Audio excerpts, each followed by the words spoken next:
Je me régale encore moi-même aussi de la bénédiction de ce matin. Oh, c'est vraiment au-delà, c'est inouï, les choses que Dieu peut faire pour nous quand nous nous rassemblons. Avez-vous remarqué, depuis que nous avons fait cette consécration à Dieu, comment les choses se sont passées? Bénédiction après bénédiction, puissance après puissance, gloire après gloire. C'était simplement merveilleux. Et il continuera de le faire. Ces mouchoirs, j'ai prié dessus. Quelqu'un, cela appartient à quelqu'un. Maintenant, je veux simplement parler ici quelques instants et tout d'abord, je vais vous remercier pour votre joli cadeau de Noël, le costume que vous m'avez acheté. Y a-t-il la même chose dans le vôtre, frère Neville? Un costume, eh bien, les prédicateurs ont toujours besoin de costumes merveilleux. Cela vient qu'on transpire, cette transpiration use les vêtements plus vite que n'importe quoi, voyez-vous. Un prédicateur a besoin de beaucoup de vêtements et de bons vêtements. Un tissu en coton vraiment bon marché, ça s'use en un rien de temps.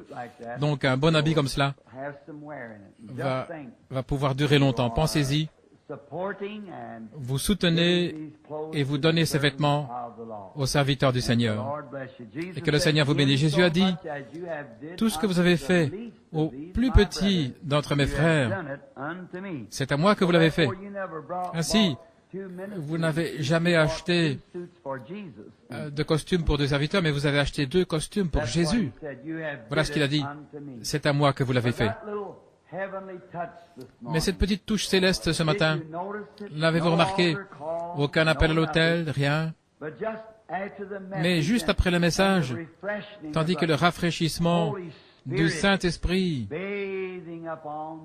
qui baignait les gens, et que la gloire de Dieu se déplaçait, et il commençait à s'avancer partout, et j'ai remarqué certains de mes chers amis baptistes de l'église baptiste de Walnut Street à Louisville. Ils étaient debout dans l'allée. Ils baignaient simplement dans la puissance de Dieu. Oh là là, je les ai rencontrés après la réunion. Ils disaient, c'est la puissance de Dieu. J'ai dit, c'est vrai. Vous avez certainement raison. La puissance de Dieu. Et vous ne pouvez tout simplement pas trouver des mots pour l'exprimer. Vous ne savez quoi dire. Le Saint-Esprit s'empare de la réunion et vous ne savez pas ce qu'il va faire. Paisiblement, doucement, humblement, le cœur brisé. Oh, frère Pat, c'est simplement le ciel pour moi. Je suis un de ceux à l'ancienne mode qui aiment cela avec un sentiment, oui. Comme le regretté Paul Rader, il disait... Un jour, il racontait une histoire. Il disait que lui et sa femme étaient assis à la table et qu'elle voulait aller quelque part ou faire quelque chose. Et il lui répétait sans cesse, ce n'est pas possible. Et il l'a rembrou un petit peu. Et il a regardé, la larme lui coulait sur les joues. Et il lui a dit, il pensait dans son cœur, eh bien, si elle se vexe comme ça si facilement, eh bien tant pis. Et comme bien des hommes, il a plié son journal, il l'a posé sur son assiette. Elle se tenait toujours à la porte et il lui disait au revoir en l'embrassant. Et quand il se retrouvait au portail, il lui faisait un petit signe de la main. Et ça suffisait pour la journée, oui, jusqu'à ce qu'il revienne du bureau. Et ce matin, elle était là, près de la porte. Elle était là, la tête baissée. Il lui a fait signe au revoir d'un signe de la main et elle, la même chose. Il a fait signe au revoir. Elle a fait signe au revoir. Et puis il a commencé à faire quelques pas dans la rue. Et il a commencé à penser, et si quelque chose m'arrivait avant de rentrer à la maison? Ou si quelque chose lui arrivait à elle avant mon retour? Et que Dieu reprenne notre vie. C'était une bonne épouse et douce. Et il disait que plus il avançait, plus il avait le cœur lourd. Il fit alors demi-tour, il revint en courant, il ouvrit la porte, il se précipitait dans la maison, il a ouvert la porte, et quand il a ouvert la porte, il a entendu quelqu'un pleurer. Il n'a jamais dit « pardonne-moi » ou « excuse-moi », il n'a jamais rien dit. Il a simplement saisi sa femme et il l'a embrassée. Et puis il a fait demi-tour, il est sorti. Et quand il est arrivé au portail, elle se tenait à nouveau près de la porte, en lui disant « bye, au revoir », tout comme elle l'avait fait la première fois. Mais la dernière fois, il y avait un sentiment là-dedans. Ainsi, c'est justement ça. Quand il y a un sentiment là-dedans, voyez, c'est réellement quelque chose qui vient de Dieu. Maintenant, dans l'élection tout à l'heure d'un nouvel administrateur, frère Sothman, je suis sûr que les administrateurs et tous les autres sont au courant qu'à la fin de l'année financière, le 1er janvier, tous les offices de l'Église, tels que pasteur, diacre, ainsi de suite, prennent fin. Puis, s'ils veulent continuer, pas les pasteurs, je ne voulais pas dire cela, je voulais dire les administrateurs, les diacres et les enseignants de l'école du dimanche. Le pasteur, lui, il est élu par l'Église et il reste jusqu'à ce que. Et alors, si les gens, si les administrateurs constituant le comité actuel ou les diacres, les enseignants de l'école du dimanche, s'ils veulent continuer, eh bien, ils peuvent continuer. Sinon, ils doivent donner leur démission. Et les autres continuent pour l'année suivante. Et s'ils ne veulent pas continuer, eh bien alors ils vont avoir une élection et ils nommeront un autre administrateur ou quelqu'un au poste à pourvoir. Par contre, cela n'oblige pas un homme à être membre d'un comité pour le reste de sa vie, mais tant qu'il croit que Dieu est avec lui et l'aide, qu'il ou qu'elle veut faire sa part, quoi que ce soit, et continuer dans l'œuvre de Dieu, nous serons toujours heureux de les avoir pour servir avec nous, voyez-vous. Ainsi, cela donne la possibilité à chacun d'exercer pendant 1 an et de voir ensuite comment il aime cela. Certains de nos administrateurs sont là depuis des années et les diacres aussi. C'est tout à fait bien. Mais il n'y a pas de temps déterminé. Si l'administrateur ou le pasteur ou quelqu'un du comité sent qu'il ne veut plus exercer sa fonction ou qu'il désire s'en aller, eh bien alors il en avise l'Église pour qu'on puisse le remplacer. Et voilà ce qui se passe ici ce soir avec le frère Morgan, frère William Morgan qui démissionne de sa charge d'administrateur. Ils avaient donc besoin d'un autre administrateur et frère Sothman a été désigné comme administrateur à un autre moment, puis ce soir, il a été admis dans le comité. C'est officiel aussi longtemps que l'Église, et dans notre Église, l'Église est souveraine. L'Église déplace ou désigne un administrateur, elle remplace le pasteur ou désigne le pasteur, quoi que ce soit. C'est l'Église dans tout. C'est apostolique. C'est ainsi qu'on faisait dans les temps bibliques. Nous ressentons ainsi qu'aucune personne n'est un dictateur ou quelque chose comme cela dans l'Église. Nous ne voulons pas cela. Chaque homme, chaque individu, moi-même, en votant pour quelqu'un, nous n'avons qu'un seul vote, tout comme n'importe qui dans l'Église. Simplement un vote. Ce n'est pas ce que je dis, c'est ce que l'Église dit. Voyez-vous, ce que l'Église dit dans son corps entier. N'aimez-vous pas cela ou c'est simplement scripturaire?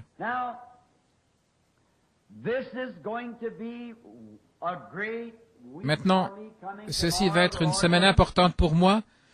Dès demain, Dieu voulant, je dois prendre des décisions pour l'année qui vient. Au sujet de toutes les invitations, je veux me rendre au bureau et ramasser toutes mes invitations et les apporter chez moi. Donc, pendant ces prochains jours, j'irai en prière devant Dieu et je le prierai de me guider et de me montrer de quel côté aller et quoi faire. Nous ne vivons pas dans une époque comme lorsqu'il était ici, où Dieu le conduisait de lieu en lieu, où il se trouvait dans une ville pour quelques heures et repartait dans une autre ville. Mais aujourd'hui, c'est un autre système. Il y a des arrangements préalables avec des groupes de pasteurs et un tas de choses doivent être faites. Et la façon dont je procède, j'apporte toutes mes invitations d'Afrique et je les dépose, et toutes les invitations d'Inde, toutes celles de Californie, de Utah et toutes les autres invitations, et je les place par piles séparées. Et je les laisse là. Et puis je me mets à marcher, à prier, et je monterai peut-être dans ma voiture, et je m'absenterai un jour ou deux. À mon retour, je continuerai à prier, et puis il me viendra quelque chose à cœur d'aller quelque part. Et je verrai alors si c'est juste une impression. Et puis par la suite, si cela produit en moi une forte impression, je prends la pile où se trouve ce certain endroit, et je retire une lettre d'invitation et je la lis pour voir où ça se trouve. Voici la raison pour laquelle je fais cela. Vous pensez que voyager à bord d'un avion pendant 72 heures, ballotté dans tous les sens, à travers la tempête, si jamais vous avez voyagé outre-mer, vous ne savez pas, parfois vous êtes en haut et parfois cela descend et balance, ça ballotte et ça tangue. Et au-dessus de l'eau pendant 3 jours et 3 nuits. Et ensuite, vous mettez pied à terre dans un pays et le premier à venir à votre rencontre, c'est Satan. Eh bien, le groupe de pasteurs a dit ceci, quelques-uns sont divisés quant au vote et quelques-uns sont pour. Alors peut-être vous diriez, eh bien, peut-être que le Seigneur ne voulait pas que je vienne. Mais quand vous êtes envoyé par Dieu, vous êtes prêt à rencontrer l'ennemi. Vous dites, je pose ici mon pied dans le nom du Seigneur Jésus-Christ. Je viens au nom du Seigneur Jésus. Et je resterai ici jusqu'à ce que son œuvre soit accomplie. Alors vous êtes prêts à affronter ses forces. Ainsi vous m'aimez, je sais que vous m'aimez, donc priez pour moi cette semaine afin que je puisse prendre les bonnes décisions par inspiration de Dieu. Maintenant, je vais avoir quelques petites réunions. Saute-mouton, pourrait-on dire. Je serai en Floride les 8, 9, 10, et puis à Tifton en Géorgie.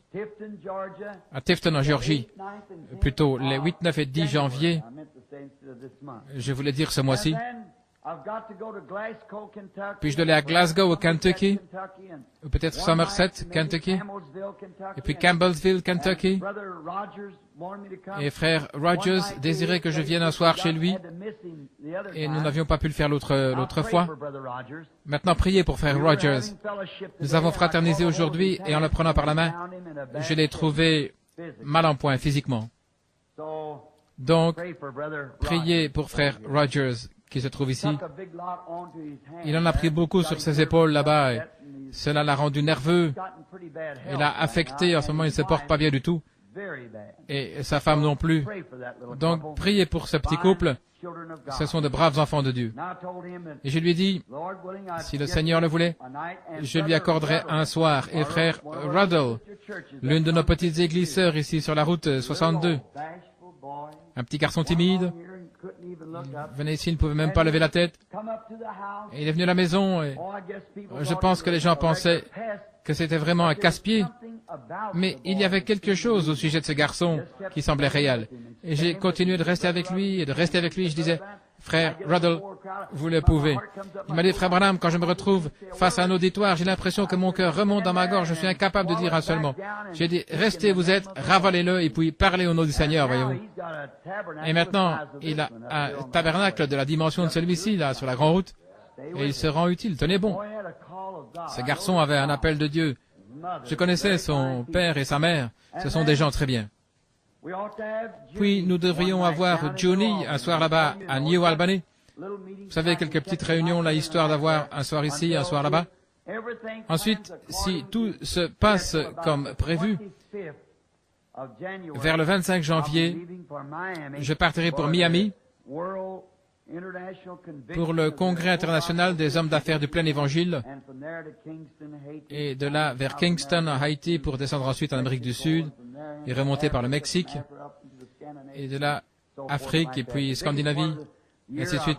La majeure partie de l'année sera, je crois, consacrée aux réunions outre-mer. Donc, priez pour moi. Je dois prendre la bonne décision.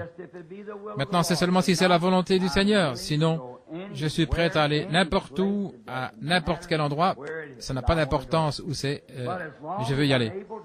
Tant que je pourrai rester dans cette poussière de la terre dans laquelle Dieu m'a placé, je veux prêcher ces richesses insondables jusqu'à ce que la mort me retire de ce corps. C'est ce que j'ai résolu, déterminé par la grâce de Dieu, s'il veut simplement me venir en aide. S'il retire sa main de moi, le diable me tuera. Donc, priez que Dieu garde sa main miséricordieuse sur moi. Je ne demande pas sa justice, je demande sa miséricorde. Sa justice, non, je ne pourrais pas la supporter. Je n'implore que sa miséricorde, parce que je sais que je ne suis pas digne, comme personne ne l'est. Et nous ferions mieux de ne pas demander sa justice, nous désirons sa miséricorde. Maintenant, ce soir, je suis un peu enroué, mais je ne veux pas laisser passer l'occasion de parler à ce beau groupe de chrétiens. Attendez juste avant de faire cette annonce, laissez-moi dire quelque chose. Tandis que vous êtes tous d'un même cœur, d'un même accord, et que tout se fait avec douceur, laissez-moi parler 2 minutes à mon Église, voyez-vous. Écoutez, mes chéris dans l'Évangile, les étoiles dans ma couronne, si je dois en avoir une, l'acquisition du sang de Jésus, c'est dans un but que je suis revenu comme ceci. C'est au cours d'une partie de chasse que frère Roy Robertson, frère Bankswood et moi-même, nous avons décidé que nous pourrions revenir, frère Roy et nous tous, nous parlions de notre pasteur, frère Neville, un homme qui se tient toujours devant vous comme pasteur et ainsi de suite, et nous l'aimons. Mais, même si frère Neville est le co-pasteur, cela semblait un peu difficile pour frère Neville de devoir se contraindre à le faire. Ainsi nous avons prié, et il semble que c'était la volonté du Seigneur que je le fasse. Maintenant, j'ai demandé au Seigneur que s'il voulait m'aider, que je ferais de mon mieux, et après m'être consacré moi-même, et inciter l'Église à le faire. Si Dieu nous a bénis comme il l'a fait, les dernières réunions avec cette petite consécration, que fera-t-il si nous continuons ainsi? Voyez? Continuez simplement. Maintenant, écoutez. Vous vous aimez les uns les autres? Je vous voyais debout dans les allées ce matin, simplement en train de pleurer, les mains levées vers Dieu, tandis que ce merveilleux esprit se manifestait parmi vous. Maintenant, n'écoutez aucun vil propos du diable. Si le diable vous montre quelque chose ou vous dit quelque chose de mal au sujet d'un membre du corps de Christ, ne le croyez pas, car dès que vous le croyez, vous gâchez votre expérience. Et si vous voyez l'un des membres du corps de Christ faire quelque chose de mal, ne le dites à personne, mais allez vers ce membre et avec l'amour et voyez si vous ne pouvez pas le ramener à Christ. Et si vous ne pouvez pas, alors dites-le à une personne et qu'elle vous accompagne. Faites-le de la façon dont le disent les Écritures. Si quelqu'un dit sœur telle et telle, frère tel et tel, n'en croyez pas un seul mot. Laissez aller.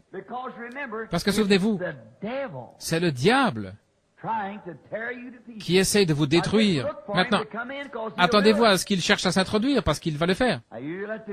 Alors laissez le maître de la maison, la foi, se tenir juste là, et ne recevez pas une seule chose. Et ces gens ont été assis dans les lieux célestes avec vous. Vous avez eu communion ensemble autour des bénédictions de Dieu, prenant la communion à la table, et le Saint-Esprit a témoigné qu'ils sont les enfants de Dieu.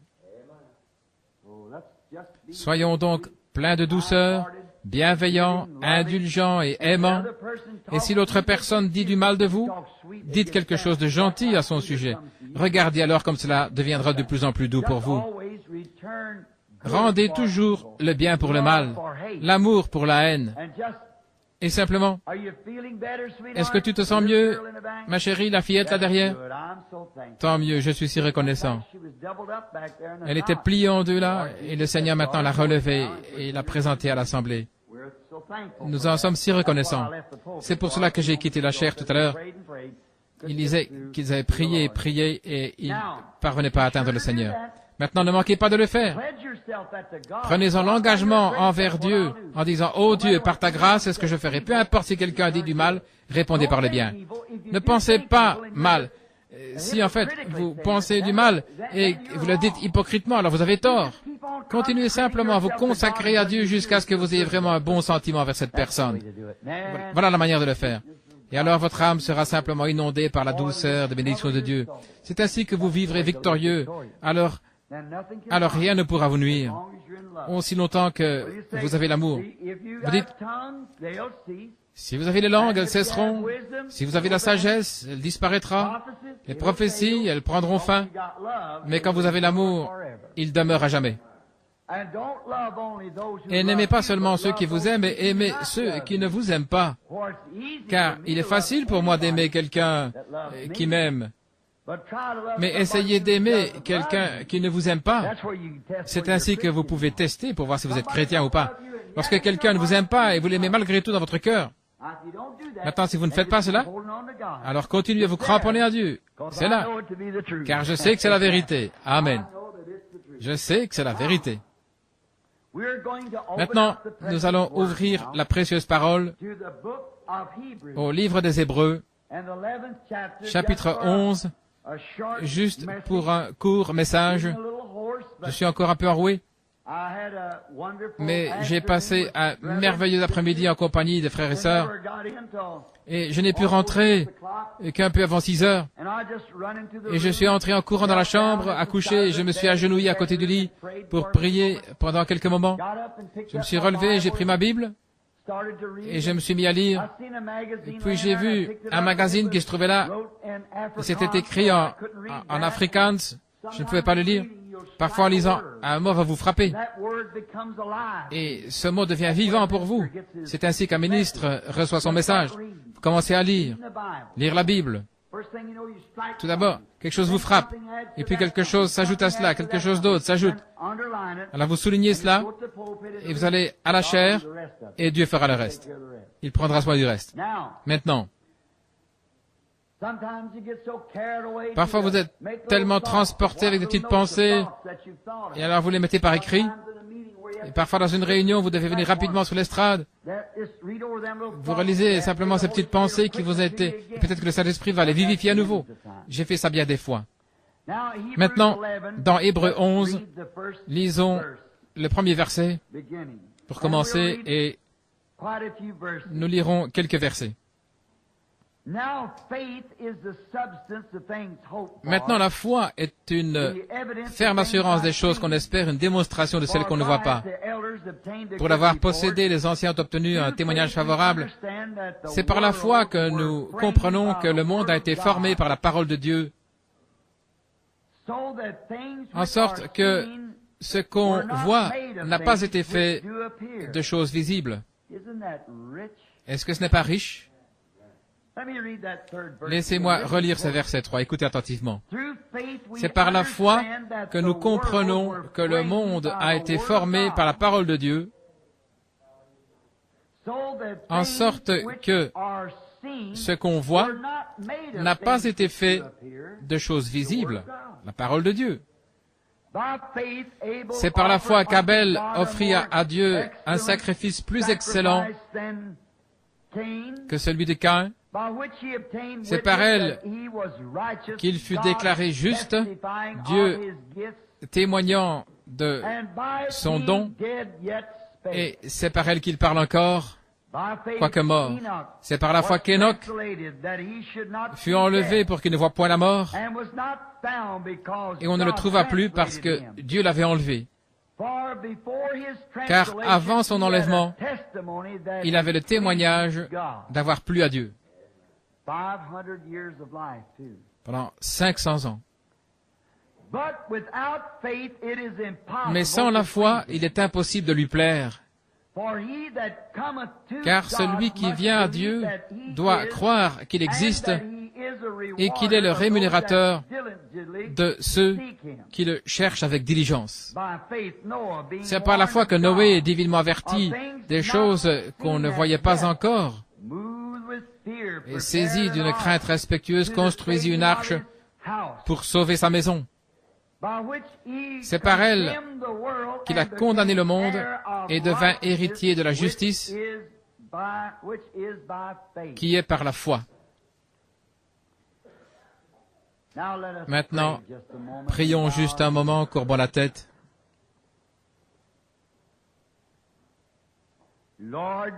Seigneur, notre bienveillant Dieu et Père, nous entrons maintenant dans ta présence, à nouveau avec des actions de grâce.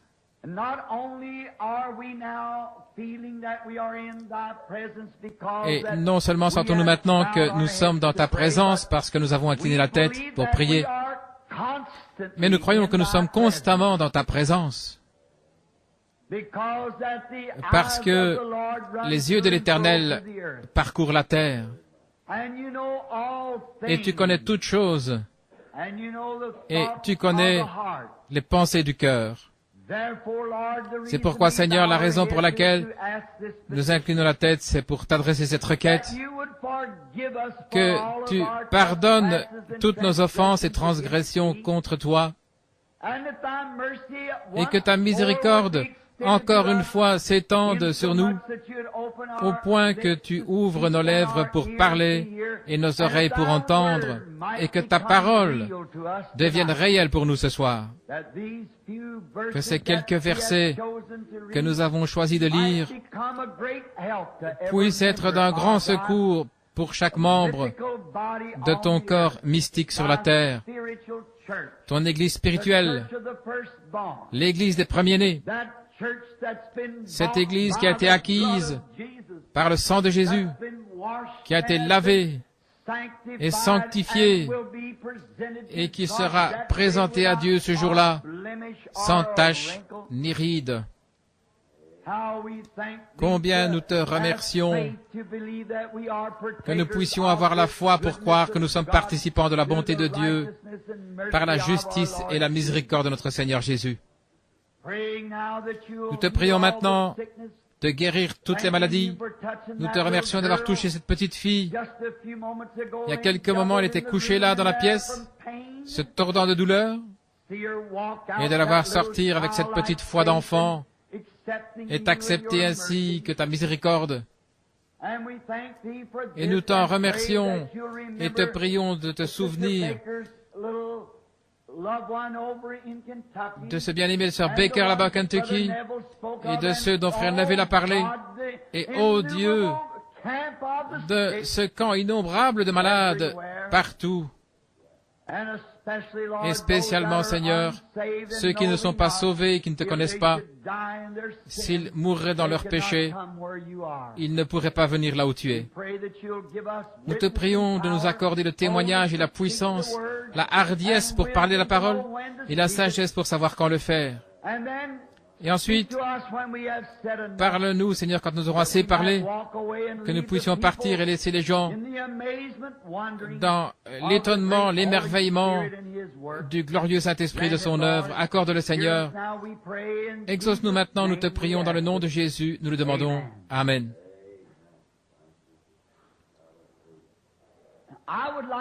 J'aimerais parler pendant un court moment sur le sujet des sens.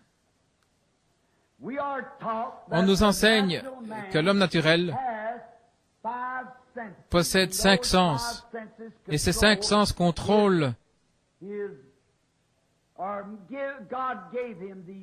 lui a donné ces 5 sens pour entrer en contact avec sa demeure terrestre. Et ces sens sont connus comme étant la vue, le goût, le toucher, l'odorat, l'ouïe. Ces 5 sens sont propres à l'homme naturel. Et ils sont bons. Et nous ne pouvons pas fonctionner ou mener une vie normale quand l'un de ces sens fait défaut. La vue, l'ouïe, le toucher, l'odorat ou le goût. Sans eux, nous ne pouvons pas être normaux. Il y a quelque chose qui manque. Une portion de la vie que nous ne pouvons pas contacter sans le fonctionnement de ce sens. Et ils sont bons, et ils sont utiles. Et ils nous ont été donnés par Dieu. Dieu a donné ces sens.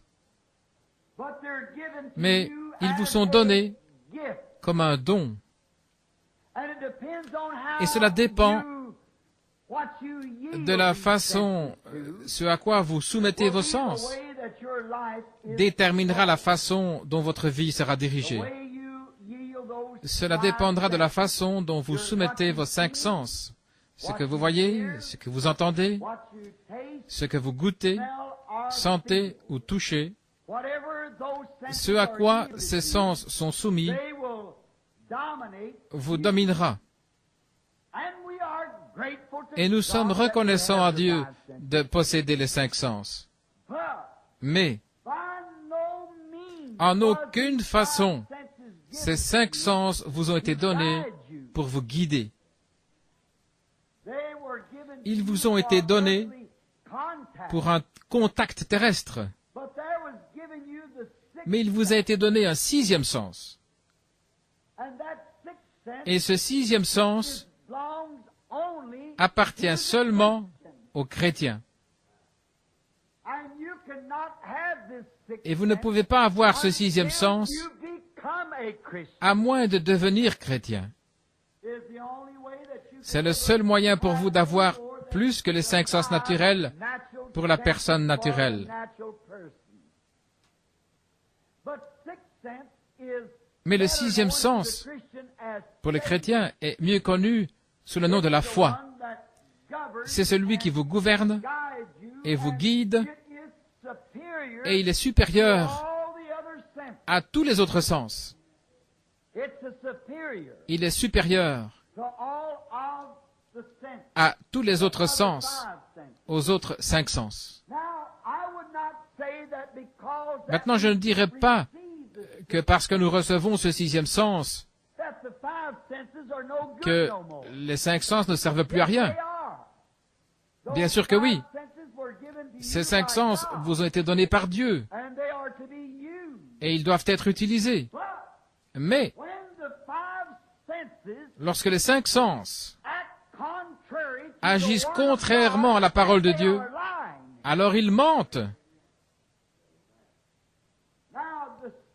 Maintenant, le 6e sens ne peut pas mentir. C'est un super sens. Et c'est ce dont je veux parler ce matin. J'ai prêché sur un super signe, et ce soir sur un super sens.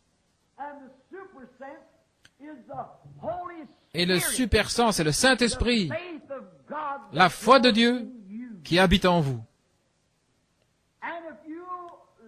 Et si vous laissez les 5 sens se soumettre au 6e sens, il va vous guider et il placera les 5 autres sens complètement sous la direction de ce super sens. Car il est tellement au-dessus du sens naturel que l'homme spirituel est au-dessus du naturel. Il est tout aussi élevé que les cieux au-dessus de l'homme naturel et de ses 5 sens. Il vous fera croire des choses que vous ne pouvez pas voir. Il vous fait agir où vous ne pensiez pas que les 5 sens y auraient jamais songé. Le diable peut entrer dans ces 5 sens et vous mentir. Mais il ne peut pas toucher à ce super sens. C'est bien au-delà de sa portée. Cela vient de Dieu. Cela s'appelle la foi. La foi est cette chose formidable. Et les 5 sens ne contrôlent pas le 6e sens, mais le 6e sens contrôle les 5 sens. Le super sens contrôle les sens naturels. Et les 5 sens sont la vue, le goût, le toucher, l'odorat et l'ouïe. Et le super sens est quelque chose qui vous fera croire la parole de Dieu, car c'est tout ce dont il parlera. Et il vous fera croire à des choses que vous ne pouvez pas voir, goûter, toucher, sentir ou entendre. Parce qu'il prendra la parole de Dieu et il vous transmettra cette parole et vous fera marcher contrairement à tout ce qui n'est pas la parole de Dieu. Par la foi. C'est ce que fait la foi. Maintenant, en donnant cette illustration au sujet des sens. L'homme naturel est né avec ses sens, donc ce sont des sens donnés par la nature. Et c'est vraiment la seule chose qu'il connaîtra jamais dans sa pensée intellectuelle. Il peut seulement penser comme un homme, voir comme un homme, il peut comprendre comme un homme, il peut entendre comme un homme, mais lorsqu'il est gouverné ou lorsqu'il est régénéré, ce que nous appellerions né de nouveau, alors ce sixième, ce super sens s'empare de lui. Et en faisant cela, ce super sens l'élève à un endroit où il a la foi pour croire les choses qu'il ne pouvait pas entendre, voir, comprendre, qu'il ne pouvait pas comprendre. Il le croit de toute manière parce qu'il est gouverné par ce sixième sens, ce super sens. Oh, comme c'est merveilleux de savoir cela et de penser combien c'est simple d'y croire. Simple de le croire. Maintenant, vous ne pouvez pas le croire à moins d'être régénéré. La Bible dit que personne ne peut appeler Jésus le Christ si ce n'est par le Saint-Esprit. Nous avons vu cela la semaine passée. Et cela a été une telle pierre d'achoppement, spécialement pour les croyants pentecôtistes. Lorsqu'ils m'entendent dire cela, Jésus a dit dans Saint Jean 5, 24, « Celui qui entend ma parole et croit à celui qui m'a envoyé a la vie éternelle. » La vie éternelle vient de Dieu seul. Et personne ne peut dire que Jésus est le Christ si ce n'est par le Saint-Esprit. Vous acceptez seulement ce que quelqu'un d'autre a dit, ce que vous avez appris intellectuellement, ce que vous avez appris par les cinq sens naturels. Mais, lorsque le sixième sens entre, le Saint-Esprit, il enlève tous les raisonnements de ces cinq sens et il vous élève dans ce sixième sens pour vous faire croire des choses que vous ne pouvez pas voir, goûter, toucher, sentir ou entendre. Cela vous fait quelque chose.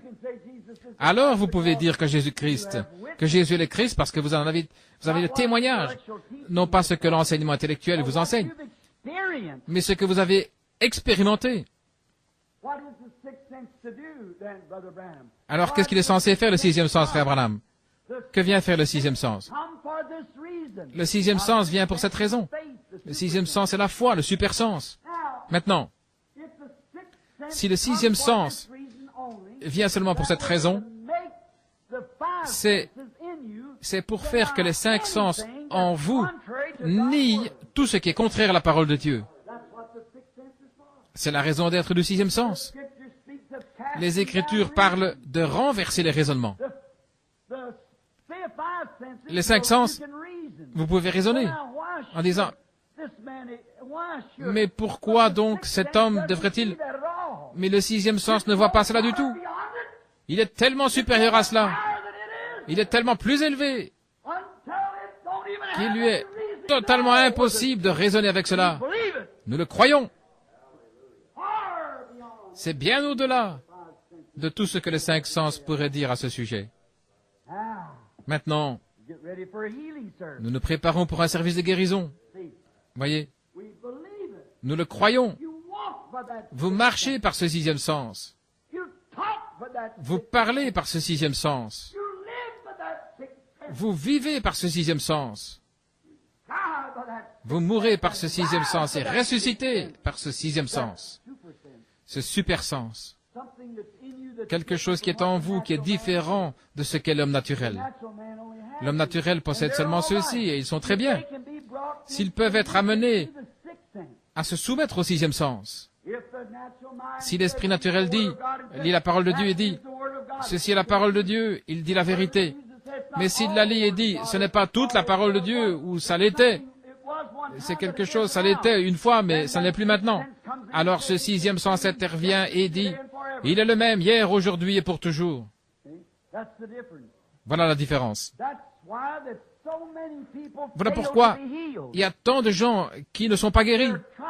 Ils essaient de venir avec une conception intellectuelle. Ils disent, Oh, je fais ceci, je crois ceci, ainsi de suite. Mais si ce sixième sens dit cela, alors rien ne les fera jamais déroger à ce sixième sens. Le sixième sens a été placé sur l'être humain afin de lui faire nier tout ce qui est contraire à la parole de Dieu. Tout symptôme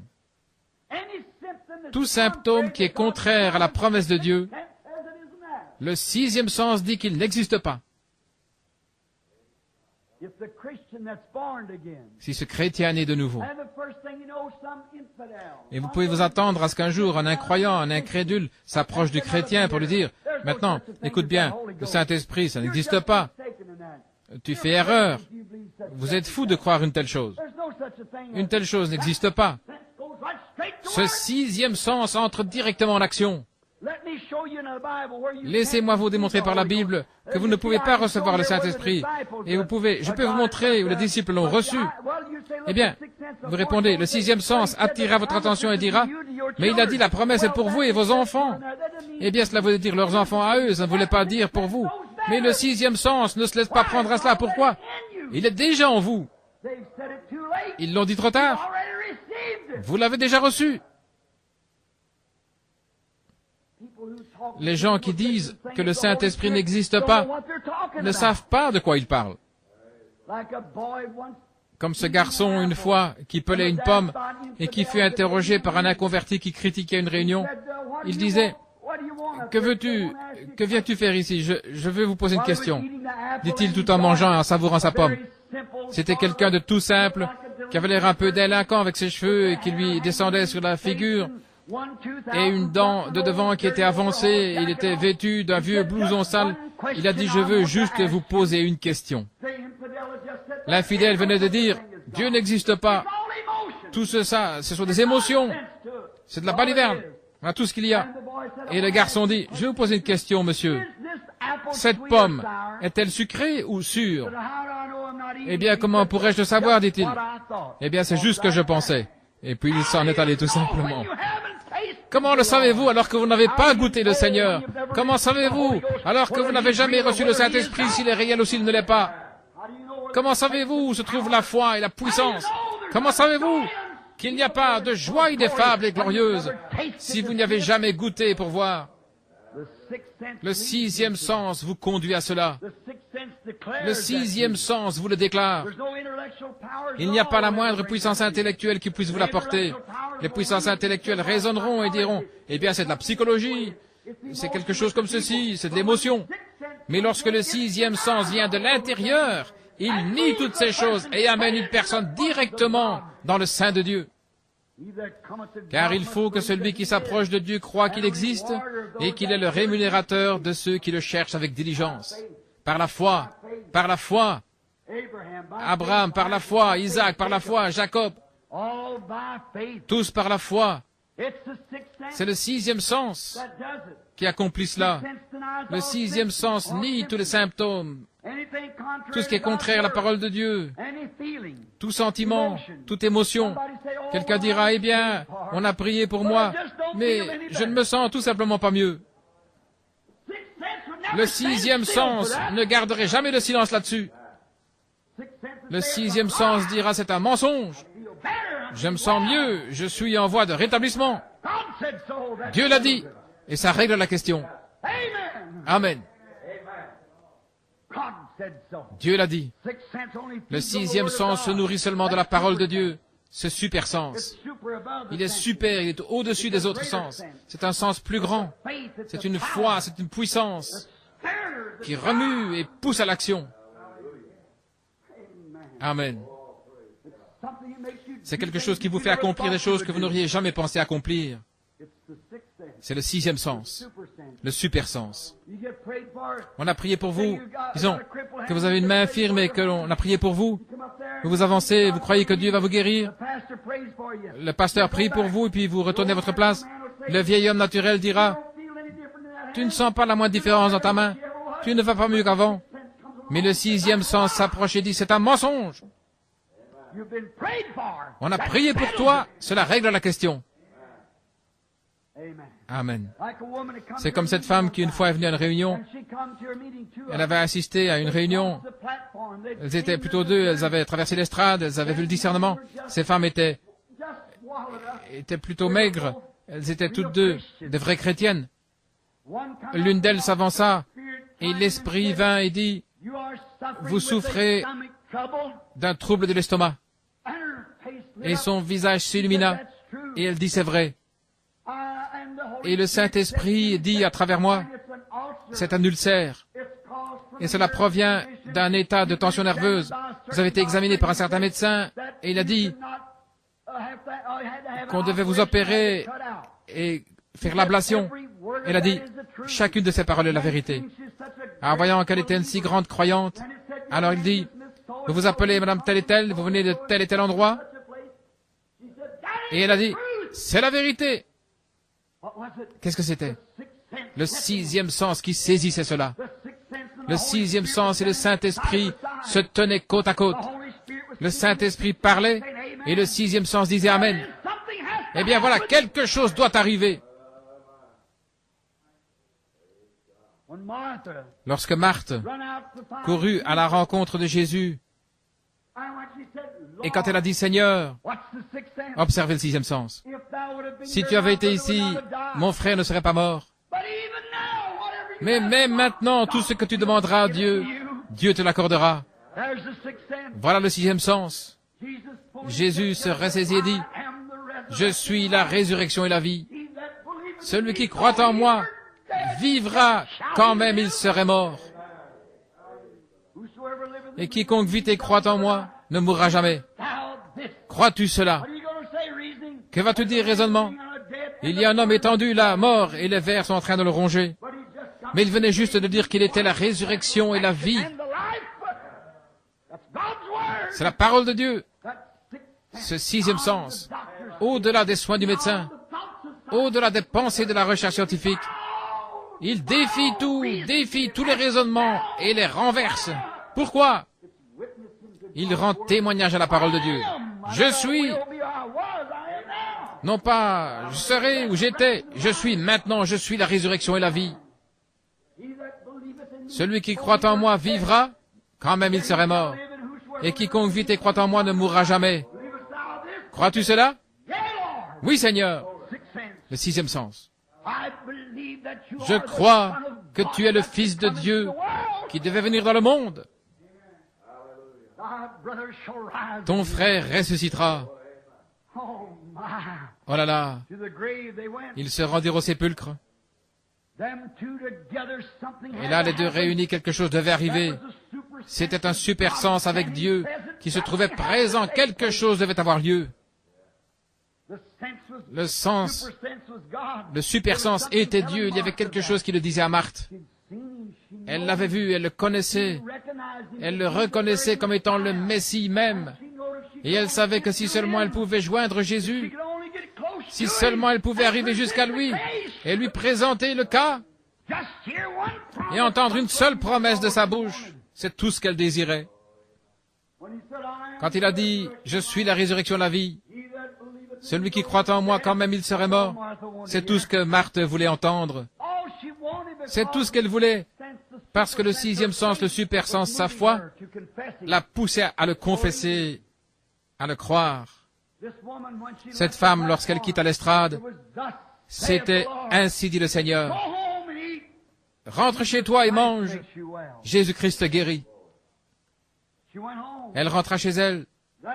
Et ce soir-là, une de ses amies qui habitait dans le voisinage était la troisième ou quatrième derrière elle. Et elle avait une grosse tumeur au cou. Et voici qu'elle s'avance, tressaillant de joie pour sa voisine qui allait être guérie de cet ulcère qui lui avait causé tant de soucis. Ceci est un cas parmi des centaines, des milliers. Et cette énorme grosseur dépassait de son cou. Elle s'est avancée, je lui ai dit, personne n'a besoin de discerner ceci. Mais vous vous réjouissez de quelque chose. Vous avez été profondément ému parce que cette femme assise là-bas est une voisine. Le Saint-Esprit, elle pense, comment cet homme a-t-il bien pu savoir cela? Il faut que ce soit quelque chose qui lui révèle. Ainsi, quand cela fut dit, Il dit, vous pensez à votre cou? Oui. Croyez-vous que cela partira? Elle dit, je le crois de tout mon cœur. Et j'ai dit, ainsi dit le Seigneur, rentrez à la maison et vous recevrez votre guérison. L'homme naturel, regardez bien, il ne pouvait voir aucun signe. La femme qui avait l'ulcère alla chez elle et essaya de manger. Oh là là, elle faillit mourir.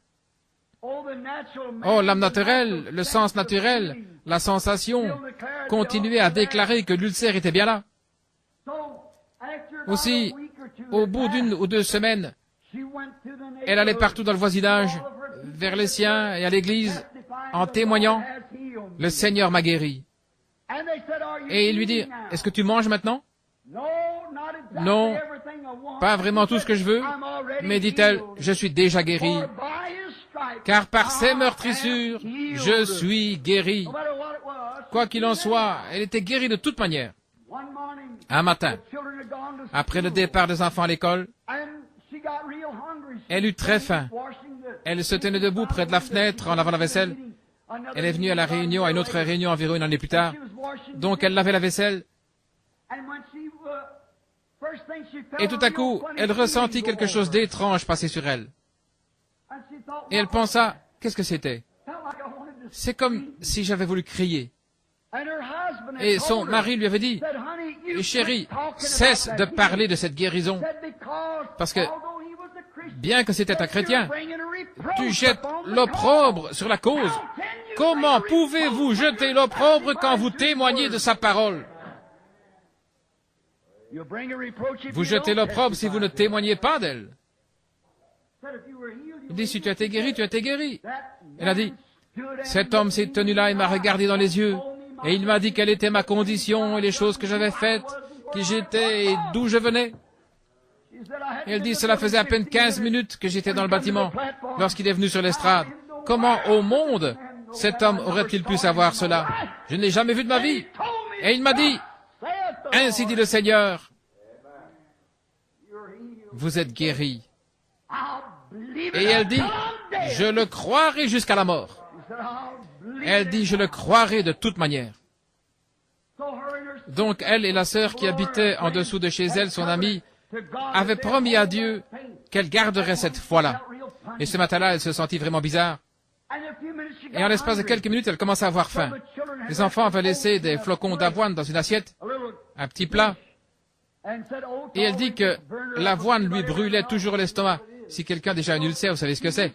Elle avança donc la main et prit quelques bouchées de cette avoine. Et oh là là, dit-elle, je vais devoir le payer pour ça. Un de ces jours, je serai complètement guéri. Mais en s'apercevant qu'elle avait toujours faim, elle termina tout simplement le plat. Elle attendit quelques minutes pour voir ce qui arriverait. Rien ne se produisit. Elle se sentait bien, elle avait encore faim. Elle se fit frire quelques œufs, une tasse de café, elle prit quelques tranches de pain grillé, elle avait un jubilé. Elle a mangé tout ce qu'elle pouvait manger. Elle continua de faire la vaisselle, et environ une demi-heure plus tard, elle avait encore faim. Aucun effet nuisible. Elle mit son petit bonnet et descendit la rue pour aller chez sa voisine. Et une fois arrivée là, elle pensait qu'il y avait peut-être eu un décès dans la famille. Il hurlait, il poussait des cris tout en marchant d'un coin à l'autre. Cette femme avait dormi tard. Et elle s'était levée.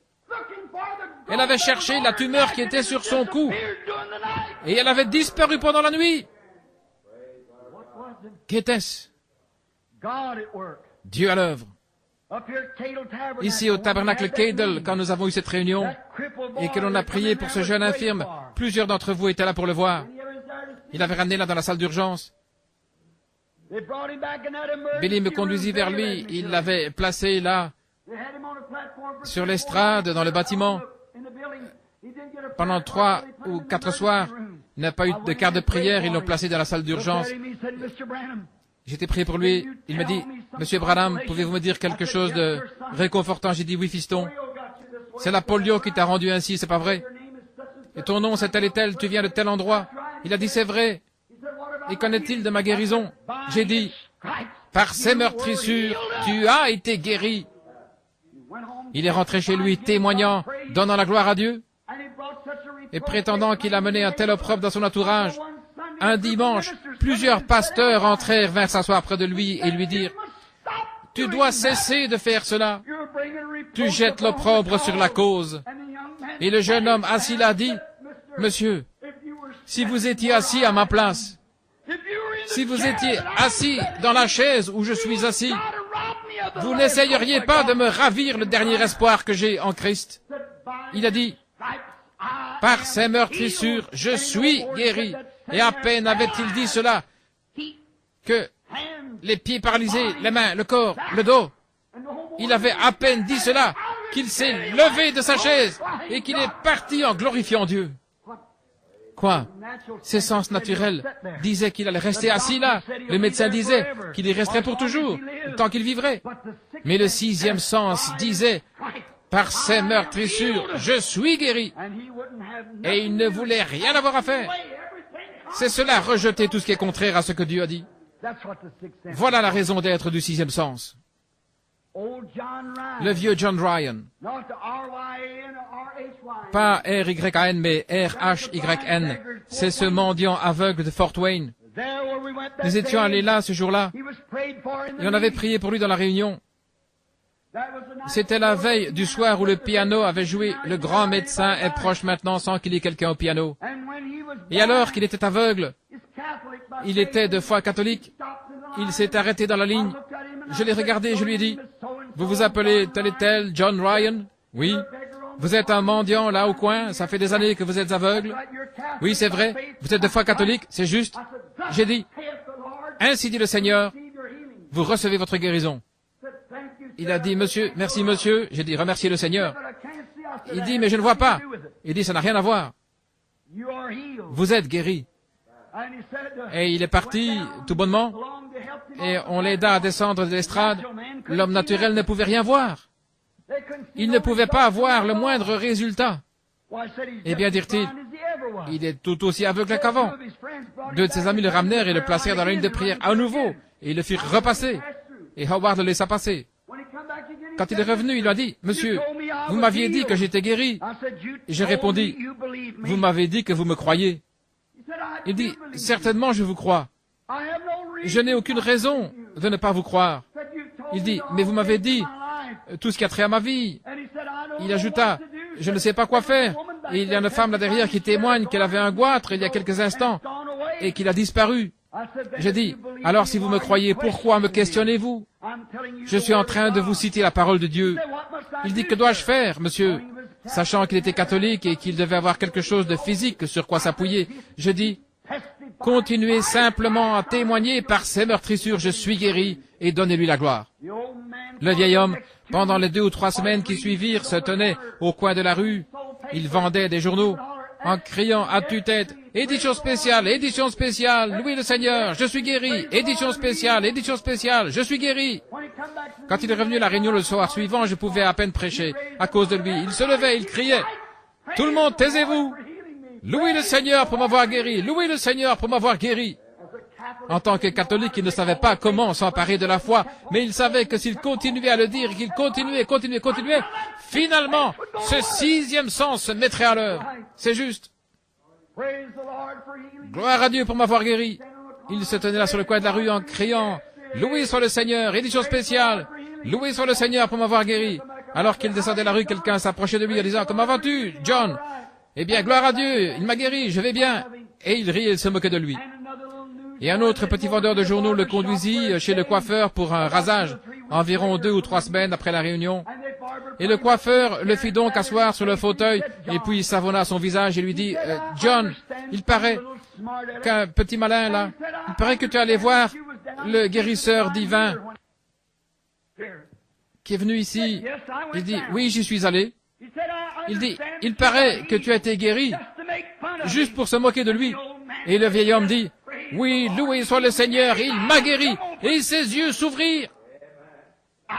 D'un bond, il sauta du fauteuil du coiffeur, la serviette autour du cou, et avec le coiffeur à ses trousses, tenant son rasoir à la main, il dévala la rue.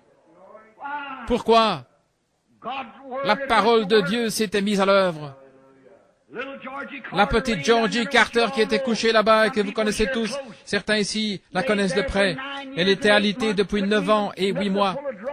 On ne pouvait rien faire si ce n'était changer d'à l'aise à cause du travail de ses reins et ses intestins. Elle pesait seulement une vingtaine de kilos. À Milltown, Indiana, et sa famille appartenait. Lorsque je suis allé là, l'église baptiste, à Milltown, pour avoir une réunion pour prier pour les malades, et cette église a dit, si un membre de cette congrégation se rend auprès de ce fanatique, nous l'excommunierons. Et son père était un diacre. Mais elle avait eu entre les mains ma petite brochure intitulée « Jésus le même hier, aujourd'hui, éternellement ». Frère Hall me conduisit chez elle un après-midi. Sa mère sortit de la maison en courant, ne voulant rien avoir à faire avec cela. J'entrai, je priais pour elle, et elle dit, « Eh bien, qu'en est-il de cette John Nail ?»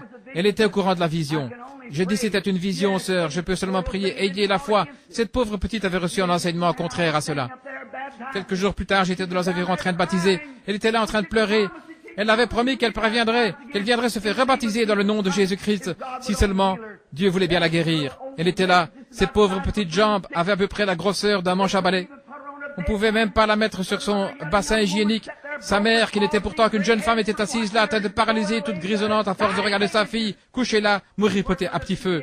C'était la tuberculose qui se propageait en elle. Elle pesait peut-être à peu près 17-18 kilos. Je pense que c'était cela. D'après les estimations, on ne pouvait pas la soulever assez haut pour la mettre sur le bassin. On devait donc faire passer sous elle une alaise. Pendant 9 ans et 8 mois, elle avait été couchée, incapable même de soulever sa tête pour voir un arbre qui était près de la fenêtre. Un jour, je me tenais là derrière au sommet de la colline chez George Wright, et le Saint-Esprit me dit, lève-toi, je regardais. Et il y avait une lumière qui émanait d'un cornouiller qui dit, va chez Wright, ou plutôt, va chez les Carter. Quand je suis arrivé, le Seigneur Jésus, par un signe, avait montré à sa mère que j'arrivais. Je m'approchai de la jeune fille qui était étendue là sur le lit.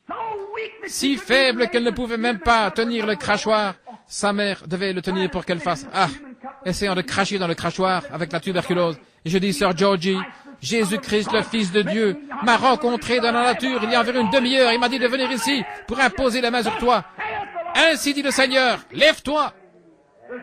Le 6e sens se mit à l'œuvre. Une puissance frappa cette jeune fille pour la première fois.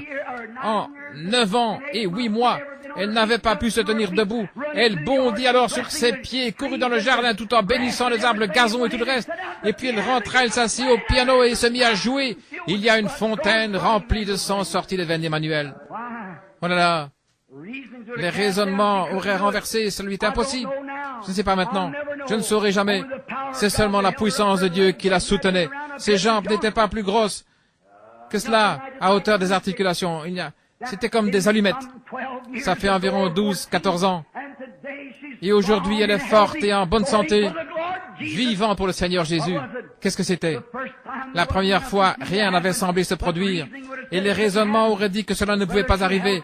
Mes frères, elle s'est cramponnée à la parole. Si Dieu pouvait prendre cette jeune infirme à Salem, cette jeune Neil qui avait été infirme et paralysée avec ses bras qui lui pendaient comme cela et la guérir, il pouvait la guérir elle aussi, et elle l'a cru. Mes frères Hall qui était couché là-bas, se mourant de cancer, le même homme qui m'a amené vers lui, son médecin Milton l'envoya à ce médecin à New Albany, qui est à l'hôpital St. Edwards. Et j'oublie, il s'est occupé de mes enfants. Un brave homme, un bon médecin. Il l'a examiné, il a dit, un cancer. Il dit au docteur Brown de Milltown, il se meurt. Le docteur Brown dit, c'est bien ce que je pensais. Il l'a emmené ici chez sa sœur, une parente de Monsieur Kopp, qui autrefois était le juge de la ville. Et lorsqu'ils arrivèrent, ils dirent, gardez-le simplement ici jusqu'à ce qu'il meure. Et ils m'envoyèrent chercher. J'y allais jour après jour avec ma femme. Nous avons prié pour frère Hall. Je l'aimais. Il avait été l'un de mes convertis à Christ. Son état s'aggravait de plus en plus et il ne pouvait plus bouger les mains. Hall dit, Billy, y a-t-il quelque chose que vous puissiez faire? Je dis, rien que je sache, Sir Hall, je ne reçois aucune parole du Seigneur. Je dis, j'aimerais que mon médecin l'examine. Qui est votre médecin? Je dis, docteur Sam Adair. J'ai téléphoné à Sam. Il a dit, Billy, tout ce que je peux faire, c'est l'envoyer à Louisville pour des radios et ainsi de suite, et je te donnerai le rapport. Il l'a envoyé chercher en ambulance, et il revint, Sam m'a téléphoné, il m'a dit, Billy, il a le cancer du foie. Nous ne pouvons pas lui enlever le foie, il en mourrait. Il a dit, c'est un prédicateur, il ne devrait pas y avoir de problème. Tu ferais aussi bien de lui dire qu'il va mourir. Je dis, il est prêt à partir. Mais Sam l'ennuie, ça me fait de la peine de le voir partir. C'est mon frère, je l'aime. Et je pensais, oh Dieu, fais quelque chose pour moi. Ce matin-là, je m'apprêtais à partir chasser l'écureuil. Je regardais dehors avant le lever du jour. Il n'y avait personne dans la cour et je pris ma carabine et traversai la maison pour sortir. Il y avait une vieille pomme ratatinée suspendue au-dessus du mur. Je disais, pourquoi Méda a-t-elle accroché cela au mur? Je regardais, il y avait une autre. Il y avait jusqu'à 6 étaient suspendus. J'ai ôté mon chapeau et je suis tombé à terre sur mes genoux. Je levai les yeux. Alors une très grosse et très belle pomme descendit et dévora toutes ces autres pommes. J'observais juste au-dessus d'elle, il y avait cette même lumière que celle qu'on voit sur la photo là-bas. Elle se tenait là en tournoyant. Et elle dit, lève-toi, va dire à Monsieur Hall, ainsi dit le Seigneur, il ne mourra pas, mais il vivra. Je suis allé le lui dire, il n'allait pas mieux, mais il crut et il s'accrocha à cela. Il n'y avait aucun changement, semble-t-il. Un jour passa, pas de changement. Le deuxième jour passa, pas de changement. Mais vers le troisième jour, cela commença à changer. Le voici vivant aujourd'hui, après bien des années. J'ai remarqué Weaver ici, si je ne me trompe pas, lorsque sa fille est venue après la guérison de Margie Morgan. Je suis allé là, et il n'y avait rien que cette femme pouvait faire. Elle allait mourir dans les heures qui suivaient. Il devait lui faire une injection d'eux, c'est tout. Elle avait subi une opération des organes. Le cancer avait atteint sa colonne vertébrale. Il s'était propagé et il n'avait rien à faire pour cette femme. J'ai désiré lui parler de la guérison. Elle a dit, monsieur, vous êtes un ministre du Seigneur Dieu et je ne suis pas digne que vous entriez sous mon toit. Se considérant indigne qu'un ministre vienne la voir, elle dit, j'ai vécu ma vie, j'ai dansé, j'ai fait des choses que je n'aurais pas dû faire. J'ai parlé grossièrement et tout ce qui s'ensuit. Elle me confessa ses péchés et elle dit, je n'en suis pas digne. Je vis qu'elle était sur la bonne piste. Il lui fallait recevoir Christ ici, dedans, avant que ce sixième sens, ce super sens, ne puisse se mettre à l'œuvre. Nous nous sommes agenouillés, je lui ai cité le passage disant, si vos péchés sont comme le cramoisi, elle donna sa vie au Seigneur Jésus. Et à ce moment-là, elle dit, oh, je me sens toute différente. Quelque chose m'est arrivé. Quelque chose m'est arrivé. Je veux tous vous serrer la main. Alors j'ai vu une vision derrière la maison, là, et j'ai dit, Madame Weaver, ainsi dit le Seigneur Dieu, vous vous rendrez encore là dans cette poussinière et vous vivrez. Elle ne pouvait se fier à ses sensations. Le cancer l'avait dévorée. Elle ne pouvait s'appuyer sur ce que disait le médecin. Elle mourait. Cela fait, je pense, 14 ou 15 ans de cela. Madame Weaver, il y a 14 ans, elle vint au tabernacle en chancelant alors qu'elle était malade. Il ne semblait pas qu'elle pouvait vivre encore. Ses petits bras décharnus parce qu'elle avait promis à Dieu qu'elle viendrait pour être baptisée dans le nom du Seigneur Jésus. Nous l'avons soulevée de la chaise roulante. Nous l'avons descendue dans le baptistère. Nous l'avons baptisée au nom de Jésus. Et la voici, assise ici ce soir. Regardez-la, si vous voulez voir un spécimen de bonne santé. Pourquoi? Renversons les raisonnements et les recherches scientifiques et tout le reste. Parce que le sixième sens se mit à l'œuvre. Voilà. Regardez. Laissez-moi simplement répéter ceci une minute. Jésus passa une fois près d'un arbre. Et c'était un figuier. Et il regarda le figuier. Maintenant, s'il vous plaît, ne manquez pas ceci. Il regarda le figuier. Et celui-ci ne portait aucune figue. Et il dit, il a maudit l'arbre en disant que personne ne mange de toi. Les disciples jetèrent un coup d'œil. L'arbre ressemblait à ce qu'il avait toujours été. Une heure après, il avait toujours le même aspect. Dieu n'a jamais ouvert la terre pour l'engloutir. Dieu n'a jamais envoyé du ciel un éclair pour le carboniser. Il aurait pu le faire. Certainement qu'il aurait pu. Il n'a jamais fait ces choses. Qu'est-il arrivé? L'arbre avait été maudit. La foi de Dieu fit obstacle à la vie de cet arbre. Il n'y avait rien de physique qu'on pouvait voir. Mais tout au fond, sous la terre, là dans les racines de l'arbre, la mort faisait son œuvre. Il avait été maudit. Le sixième sens était venu contre lui. Il devait mourir. Il commença à mourir à partir des racines. C'est la même chose qui se produit avec le cancer. C'est la même chose qui se produit avec une tumeur. C'est la même chose qui se produit avec n'importe quelle maladie.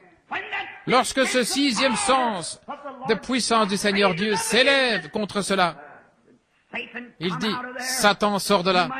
Peut-être vous ne verrez aucun changement physique se produire sur le champ, mais cette foi tient bon malgré tout. Cela a été maudit. Ce sixième sens, ce super sens ne lâchera pas prise. Il ne prêtera pas attention à ce que vous ressentez, à ce que vous avez l'air, à ce que vous faites. Il n'aura rien à faire avec cela. La parole de Dieu a été appliquée. Le sixième sens s'en empare, c'est tout. Il se met à l'œuvre. Le cancer commence à dépérir, il meurt. En partant des racines, il disparaît. Certainement. Par ce même puissant sixième sens, des royaumes se sont écroulés. Il a fait tomber les murs les uns sur les autres. Par ce sixième sens, la mer Rouge s'est retirée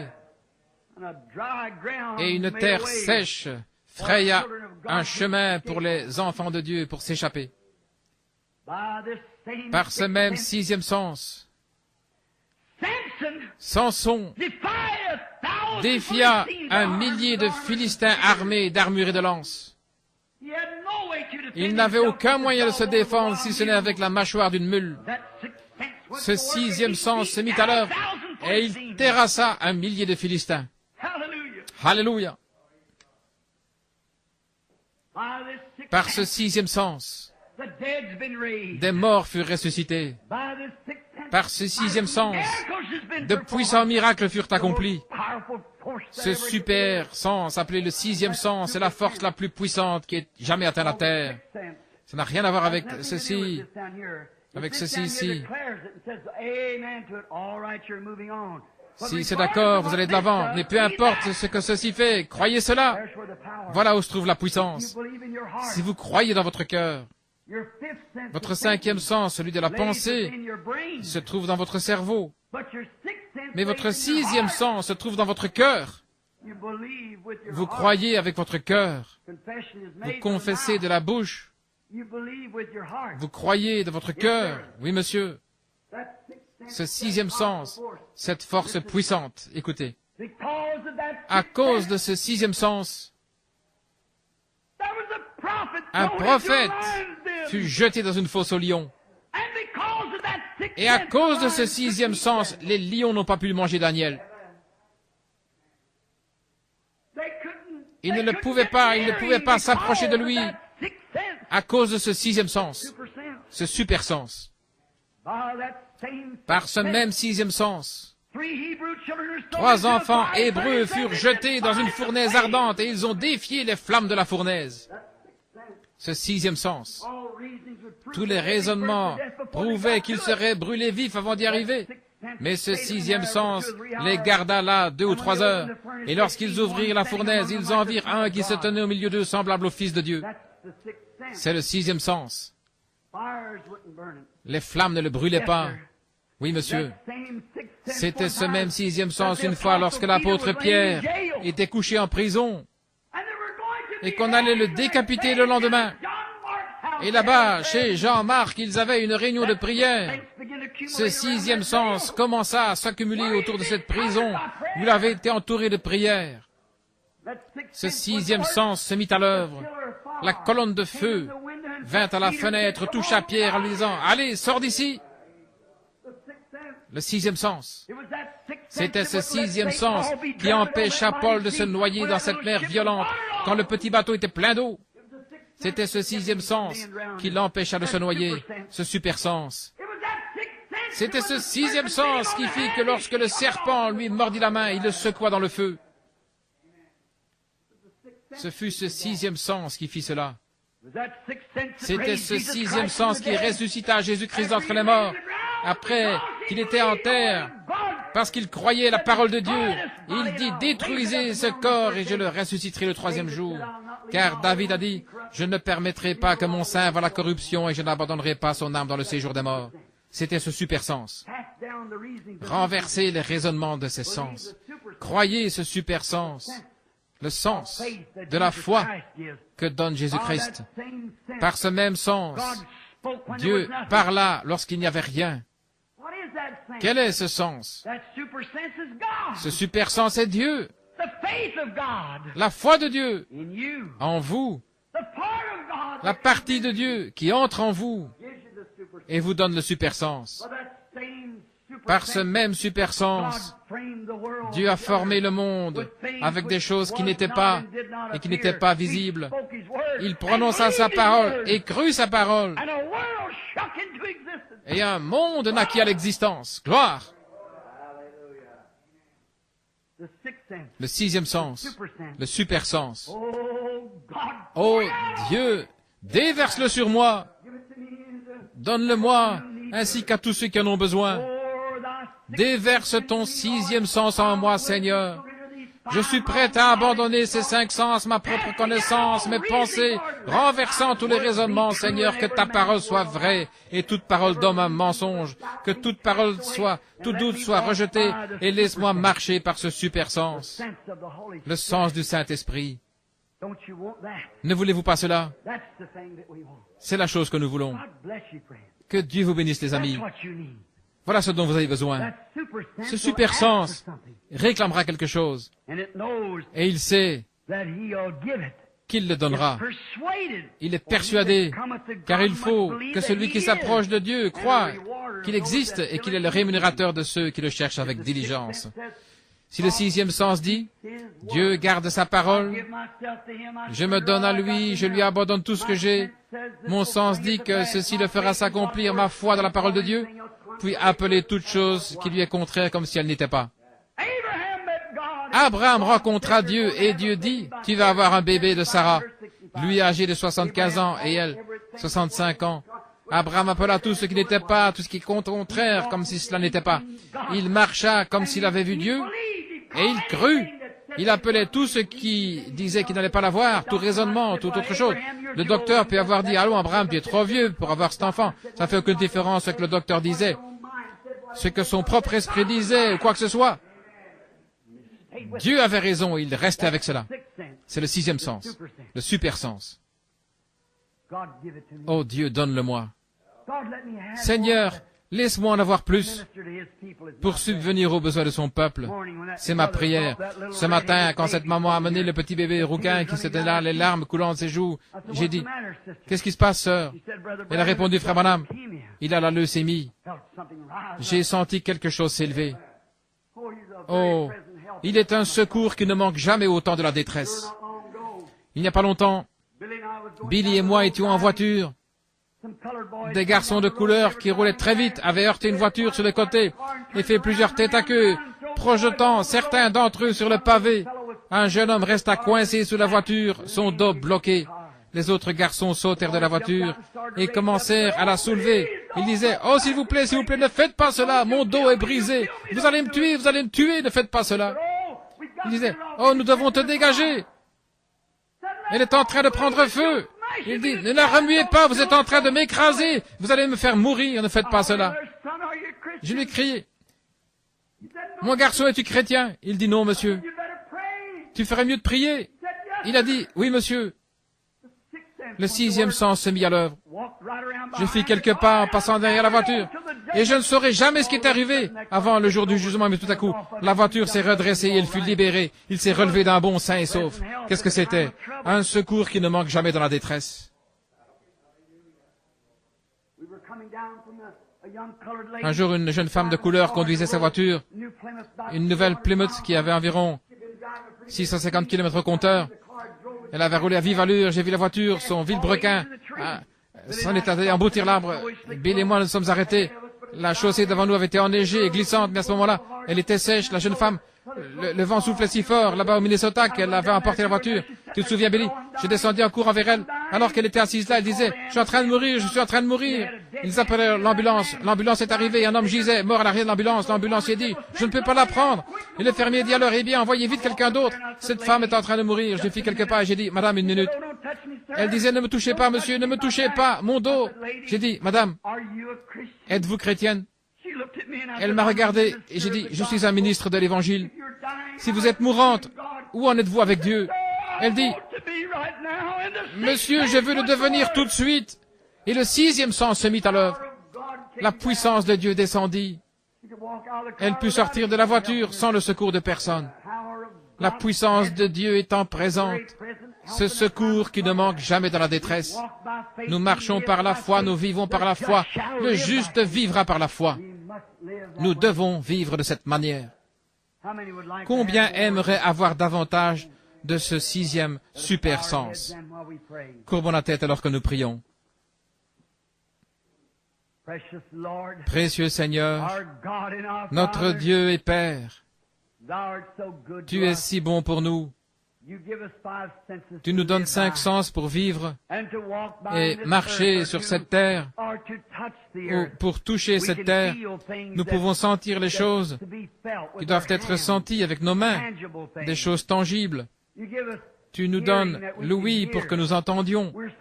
Nous sommes si heureux de cela, de pouvoir entendre la parole de Dieu, et par cela, la foi vient de ce qu'on entend, la parole de Dieu. Nous sommes si reconnaissants pour ces 6 sens, Seigneur.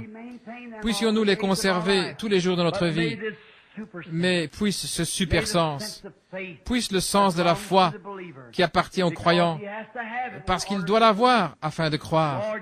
Seigneur, donne-nous-en davantage. Oh, purifie-le, Seigneur, et éprouve-nous, et remplis-nous de ta bonté et de ta puissance. Que nous puissions marcher tous les jours de notre vie par le 6e sens, par le sens de la foi qui est donné seulement par Jésus-Christ. Ce que nous demandons dans la prière, puissions-nous croire que nous le recevons, et n'ayant aucun doute dans notre cœur, tu as promis que cela s'accomplirait. Quant à ceux qui ont levé la main, Seigneur, je prie pour eux. Ils avaient des besoins, tu sais ce qu'ils étaient. Je te prie de répondre à chacun de ces besoins. Que leurs désirs s'accomplissent. Je le demande au nom de Jésus. Amen.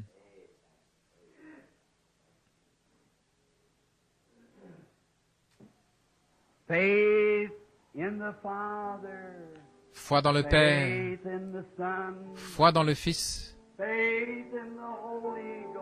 foi dans le Saint-Esprit, ces 3 sont un. Les démons trembleront et les pécheurs se réveilleront.